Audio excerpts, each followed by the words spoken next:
Welcome to RPS online classes. आज हम class 10 का केमिस्ट्री चैप्टर 2 शुरू कर रहे हैं। चैप्टर 2 हमने शुरू कर दिया था। Chapter 2 acid, base and salt. ठीक है, अब हम इसका ये हमारा सेकेंड वीडियो है। ठीक है, याद रखिएगा चैप्टर 2 का ये सेकेंड वीडियो है। तो फर्स्ट वीडियो अगर आपने नहीं देखा है तो एक बार फर्स्ट वीडियो को जाकर के जरूर देखेंगे, तभी सेकेंड वीडियो की तरफ आएंगे। फर्स्ट वीडियो में मैंने डिस्कस किया था कि कैसे जो भी हम केमिकल रिएक्शन कराते हैं तो हमारा जो कंपाउंड फॉर्म होता है उस कंपाउंड की केमिकल नेचर कहने का मतलब वो कंपाउंड एसिड है, बेस है या सॉल्ट है, वो हम कैसे पता करेंगे? By the help of physical method. Physical method में हमने कल वाले वीडियो में कुछ इंडिकेटर्स के नाम पढ़े थे। हमने देखा था कि इंडिकेटर क्या होता है, कितने तरह के इंडिकेटर होते हैं और कौन इंडिकेटर किस एसिड में, बेस में या फिर सॉल्ट में कैसा कलर देता है, और उस हिसाब से हम क्लासिफाई करते हैं कंपाउंड को as a acid, as a base and as a salt. Okay, तो आज हम जहां तक हमने कल कंप्लीट किया था इंडिकेटर के बारे में, हाँ एनसीईआरटी में क्वेश्चन दिया हुआ है कि आपके पास 3 टेस्ट ट्यूब है, test tube 1, test tube 2, test tube 3। तो ज्यादा बड़ा हो गई तो छोटा कर लेते हैं। टेस्ट ट्यूब, ये आपके पास 3 टेस्ट ट्यूब है। ठीक है, ए, बी और सी। ठीक है, इस 3 टेस्ट ट्यूब में सॉल्ट है, एक में सॉल्ट होगा, एक में एसिड होगा और दूसरे में बेस होगा। ठीक है, आपको ये नहीं पता कि किस टेस्ट ट्यूब में क्या है, बट आपको दिया गया है रेड लिटमस पेपर। क्या दिया गया है? रेड लिटमस पेपर आपको प्रोवाइड किया गया है। आपको बताना है कि इसमें से कौन एसिड है, कौन बेस है या फिर कौन सॉल्ट है। तो सबसे पहले क्या करेंगे कि हम लोग रेड लिटमस को पुट करेंगे 1 बाय 1। तो अगर हमारा रेड, सपोज कीजिए हमने ए में पुट किया red litmus paper, no change, कोई चेंज नहीं आया। ठीक है, कोई चेंज नहीं आया। ओके, जैसे ही हमने बी में पुट किया, बी में हमने पुट किया तो बी में भी हमारा कोई चेंज नहीं आया, नो चेंज। ठीक है,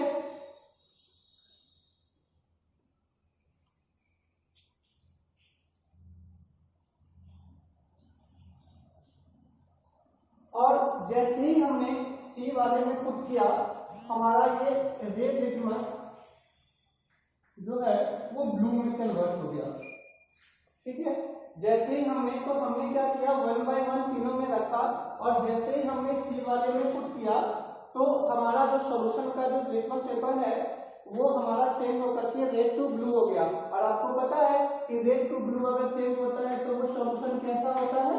बेसिक। इसका मतलब हमारा सी वाला सॉल्यूशन कैसा था? बेसिक था। अब हमें ये हमने पता कर लिया। अब हम क्या करेंगे कि हम लेंगे अब ब्लू लिटमस। क्या लेंगे? ब्लू लिटमस लेंगे और उस ब्लू लिटमस को इसमें इस दोनों सॉल्यूशन में पुट करेंगे। और अगर ब्लू सॉल्यूशन से अगर हमारा, सपोज कीजिए मैंने बी में पुट किया, अब बी में पुट करते ही ब्लू सॉल्यूशन हो गया रेड। क्या हो गया? रेड हो गया। तो ब्लू से जैसे ही रेड हो जाएगा हम कहेंगे हमारा ये सॉल्यूशन कैसा है? एसिडिक है। और सी में क्या होगा? ना रेड कोई चेंज देगा ना ब्लू कोई चेंज देगा, तो हम क्या कहेंगे कि ये सॉल्यूशन हमारा कैसा है?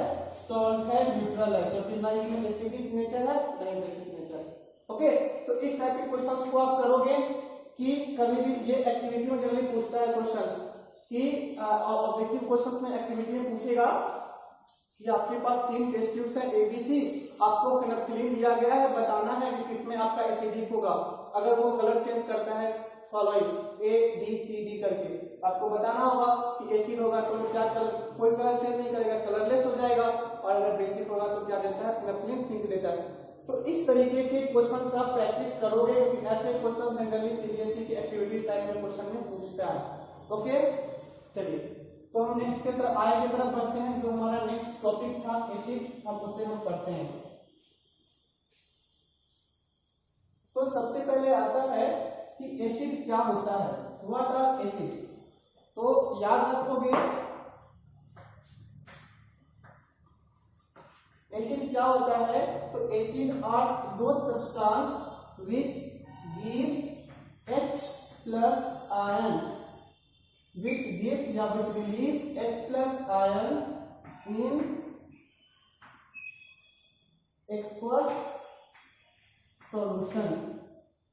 ठीक है, क्या होता है acid, acid are those substance which release या which give H plus ion in aqueous solution। उसे हम क्या कहते हैं, एसिड कहते हैं। तो आप ध्यान, जैसे कि अगर हमारे पास HCl है, अगर हमारे पास H2SO4 है, अगर हमारे पास HNO3 है, या अगर हमारे पास CH3COOH है, या फिर हमारे पास COOH है, ठीक है ना।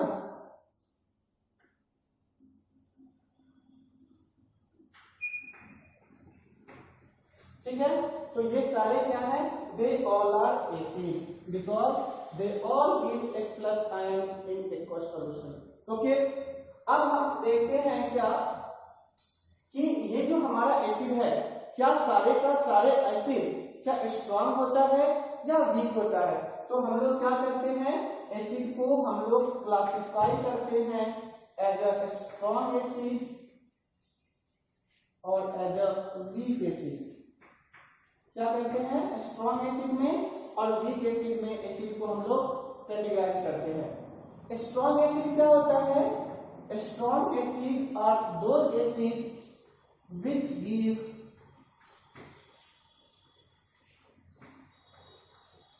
लार्ज नंबर ऑफ, ये याद रखेंगे, large number of H plus ion। देखिए मैंने यहाँ पे क्या कहा, एसिड कोई भी ऐसा सब्सटेंस एसिड होगा जो कि H plus आयन देगा एक्वस सॉल्यूशन में, बट इस एसिड को हम लोग फर्दर कैटेगराइज करते हैं स्ट्रॉन्ग एसिड में और वीक एसिड में। जो हमारा स्ट्रॉन्ग एसिड होता है which give large number of H plus ion, और वीक एसिड क्या होता है, व्हिच गिव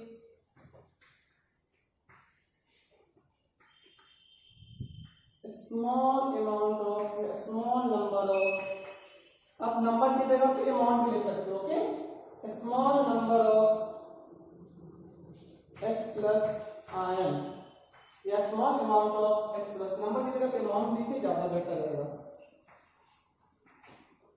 अमाउंट। ठीक है, अमाउंट। तो जो अगर एसिड अगर ज्यादा से ज्यादा अमाउंट में H plus देगा उसे हम कहेंगे स्ट्रॉन्ग एसिड, और जो एसिड कम अमाउंट में H plus देगा, small amount of H plus ion, उसे कहेंगे वीक एसिड। और याद रखिएगा जितने भी स्ट्रॉन्ग एसिड्स होते हैं दे आर मिनरल एसिड्स, वो सब क्या होते हैं, मिनरल एसिड होते हैं। और जितने भी वीक एसिड होते हैं दे आर ऑर्गेनिक एसिड। जितने भी ऑर्गेनिक एसिड होंगे, ऑर्गेनिक एसिड कहने का मतलब जहां भी कार्बन आपके एसिड में होगा। जैसे कि आप अगर इस चारों एग्जांपल को देखो, पांचों एग्जांपल को, तो आपको सी ये वाला कंपाउंड और ये वाला कंपाउंड में आपको कार्बन दिख रहा है ना, तो जहां पे भी कार्बन दिखेगा एसिड्स में they are generally organic acids and weak acids. और जहां पे भी आपको अदर देन कार्बन दिखे तो उसे हम मिनरल एसिड या फिर स्ट्रॉन्ग एसिड कहते हैं। तो एग्जांपल अगर पूछता है स्ट्रॉन्ग एसिड का, तो HCl, H2SO4, HNO3 they are strong acids because they produce large number of या large amount of H plus ion। And week acid क्या होता है, वीक एसिड ऐसे मतलब ये ऑर्गेनिक एसिड या वीक एसिड जो स्मॉल में देगा, तो जैसे कि CH3COOH, इसका नाम क्या है, एसिटिक एसिड, जो कहाँ पाया जाता है, विनेगर में। उसी तरीके से मैंने ये लिखा था, इसे कहते हैं ऑक्जेलिक एसिड। ठीक है, इसे क्या कहते हैं, ऑक्जेलिक एसिड कहते हैं।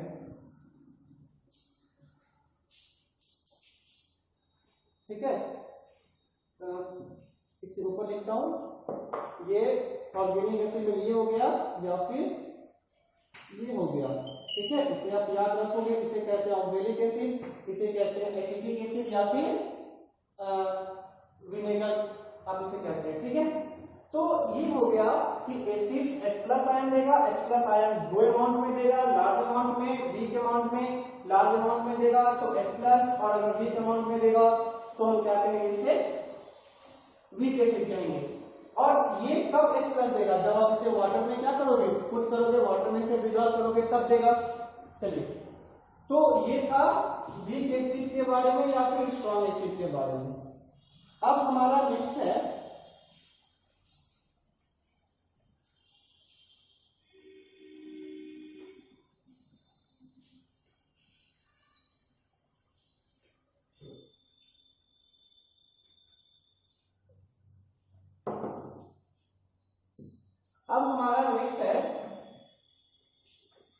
एसिड का कंसंट्रेटेड और डाइल्यूट। इसका क्या मतलब होता है, तो यहाँ पे कंसंट्रेटेड और डाइल्यूट कहने का मतलब होता है कि जो भी आपका एसिड है उस एसिड में अमाउंट ऑफ वाटर, ठीक है, मतलब कि उस एसिड में वाटर की मात्रा कितनी है उस पे हम एसिड को कैटेगराइज करते हैं एज अ कंसंट्रेटेड और डाइल्यूट। कहने का मतलब ये हुआ कि कंसंट्रेटेड एसिड ऐसे एसिड को कहेंगे जहां पे कि अमाउंट ऑफ वाटर क्या होगा, हाई होगा या हाई होगा, ठीक है, मतलब ज्यादा होगा। More amount of water is, sorry, concentrated में क्या होगा, अमाउंट ऑफ वाटर लो होगा। लो कहने का मतलब कि उसमें एसिड की मात्रा क्या होगी, ज्यादा होगी। जैसे फॉर एग्जांपल अगर मैं कहता हूं आपके पास 100 ml ऑफ वाटर है, उस 100 ml मतलब उस 100 ml में अगर मैंने कहा कि 5 ml एसिड है और 95 ml वाटर है, ठीक है, 100 ml आपके पास कंटेनर है ना। अगले मैंने कहा कि उसी में 50 ml है और 50 ml है, ठीक है। उसके बाद मैंने कहा 95 ml और 5 ml, उसके बाद मैंने कहा 99 ml और 1 ml। अब आप मुझे बताओ कि देखो इसमें 5 ml एसिड है, 95 ml वाटर है, 50 ml एसिड है, 50 ml वाटर है, 95 ml है, 5 ml है, और 99 ml एसिड है और 1 ml वाटर है। तो अब मुझे बताओ कहाँ पे वाटर की मात्रा सबसे कम है, तो सबसे नीचे वाले में वाटर की मात्रा क्या है, सबसे कम है, इसीलिए ये क्या कहलाएगा, ये एसिड कंसंट्रेटेड कहलाएगा और ये एसिड क्या कहलाएगा, डाइल्यूट। तो याद रखिएगा concentrated acid are those acid in which amount of water is low, amount of water क्या होगा, कम होगा। तो for example 95 ml H2SO4 in 5 ml water, अगर आपका पास 5 ml वाटर और 95 ml एसिड है किसी भी 100 ml कंटेनर में, तो वो क्या कहलाएगा, कंसंट्रेटेड कहलाएगा। अगर हम डाइल्यूट की बात करते हैं तो डाइल्यूट क्या होता है, डाइल्यूट होता है दोज एसिड्स व्हिच कंटेन, जहां पे अमाउंट ऑफ वाटर क्या होगा, amount of water is more, क्या होगा, मोर होगा, मतलब कि जहां पे वाटर की मात्रा ज्यादा होगी। तो आप सबसे ऊपर वाले में देखिए 5 ml एसिड था, 95 ml क्या था, वाटर था, तो ये कंडीशन किसमें आएगा, डाइल्यूट एसिड में आएगा। तो कंसंट्रेटेड और डाइल्यूट कहने का मतलब होता है कि आप एसिड की स्ट्रेंथ को, स्ट्रेंथ क्या बताता है ये कंसंट्रेटेड और डाइल्यूट, एसिड की स्ट्रेंथ कितनी ज्यादा है। जैसे कि सपोज कीजिए हमें कोई रिएक्शन कराना है और हमें पता है कि वो रिएक्शन बहुत फास्टर होगा अगर हम कंसंट्रेटेड करेंगे। तो कंसंट्रेटेड करने का मतलब वाटर की संख्या तो ऑलरेडी कम है, तो आपको क्या करना होगा, उस रिएक्शन को मतलब बहुत रिग्रेसली होने के लिए आपको उससे पहले डाइल्यूट करना होगा, उसके कंसंट्रेशन को कम करना होगा ताकि वो रिएक्शन में उस तरीके से टेक पार्ट करे। तो हमेशा ध्यान रखेंगे हर रिएक्शन, इसलिए आप अगर देखते होंगे कहीं पे लिखा रहता है डाइल्यूट एसिड, तो इसका मतलब ये होता है कि डाइल्यूट एसिड है वहां पे वाटर जो एसिड में है वो क्या है, वाटर जो है वो बहुत ही ज्यादा है, इसलिए वहां पे डाइल्यूट लिखा हुआ है। और उस केस में जो हम उसका स्टेट मेंशन करते थे केमिकल रिएक्शन में, वो क्या करते थे, एक्वस, क्योंकि मैंने कहा था कि जो भी चीज वाटर में डिजॉल्व होगा उसे हम क्या कहेंगे, एक्वस कहेंगे। होप आपको ये चीजें क्या होगी, समझ में आई होगी।